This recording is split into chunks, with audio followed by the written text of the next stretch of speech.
Bismillahirrahmanirrahim. Alhamdulillahi rabbil alamin.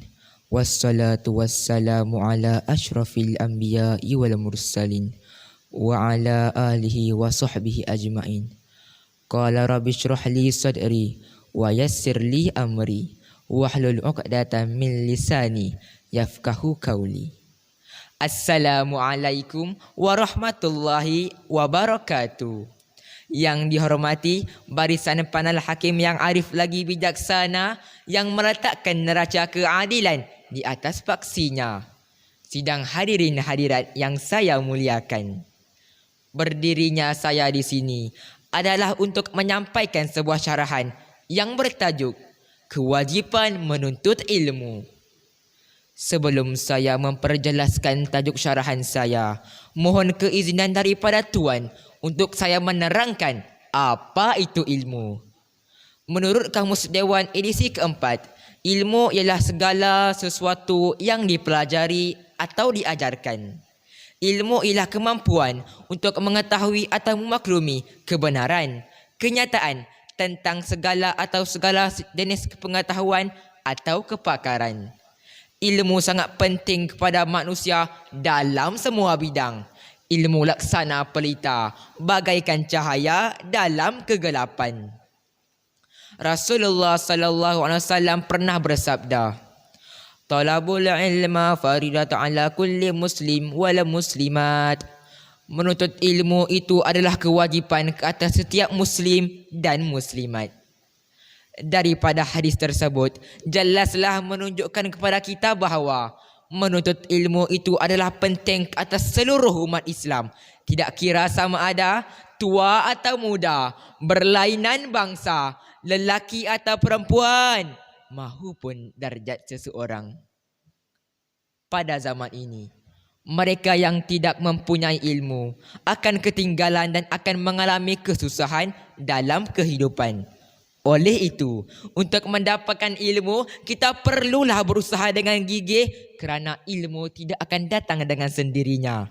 Bak kata pepatah, yang bulat tidak akan datang bergolek, yang pipih tidak akan datang melayang. Rasulullah sallallahu alaihi wasallam pernah menyuruh umatnya menuntut ilmu dari buayan hingga ke liang lahat. Sebagaimana sabdanya, Utlubul ilma minal mahdi ilal lahad. Tuntutlah ilmu dari buayan hingga ke liang lahat.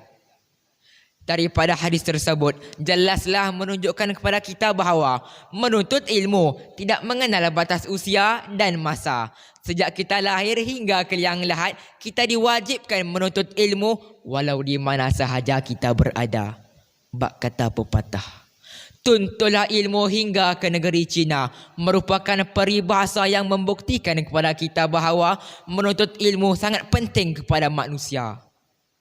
Sidang hadirin hadirat yang saya muliakan, hukum menuntut ilmu terbahagi kepada dua.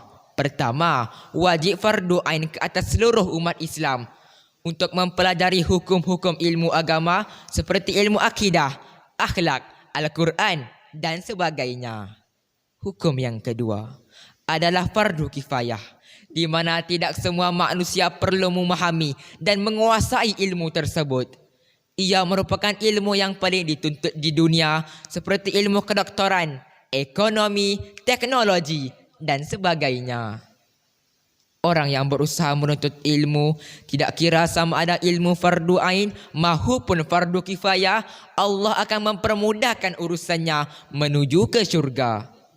Justru itu, untuk menjadi insan yang berpengetahuan luas, berpendidikan tinggi dalam menghadapi era globalisasi yang mencabar ini, kita perlulah menuntut ilmu agar dapat melahirkan insan yang muhkamil dan dihormati demi kemajuan negara Malaysia yang cermelang, gemilang dan terbilang. A'udzubillahi minasyaitonirrajim.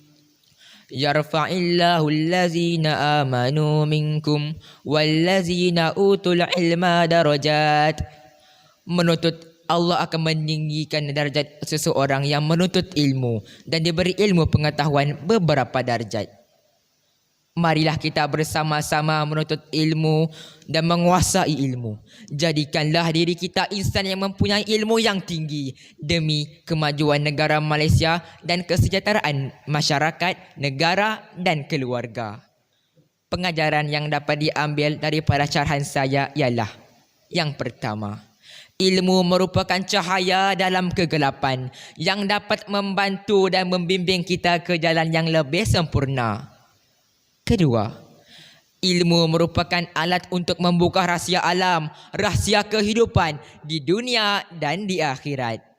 Ketiga, ilmu dapat meningkatkan taraf kehidupan manusia agar hidup lebih bahagia dan sejahtera. Kota Malaka indah laksana, pedagang Arab singgah bertempat. Ingin bahagia hidup di dunia, tuntutlah ilmu dunia akhirat. Cerana ke Sumba indah melati, cantik tersemat dambaan puteri. Tuntutlah ilmu penuh hati, kekuatan ummah minda bestari. Sekian, wabillahi taufiq wal hidayah. Wassalamualaikum warahmatullahi wabarakatuh.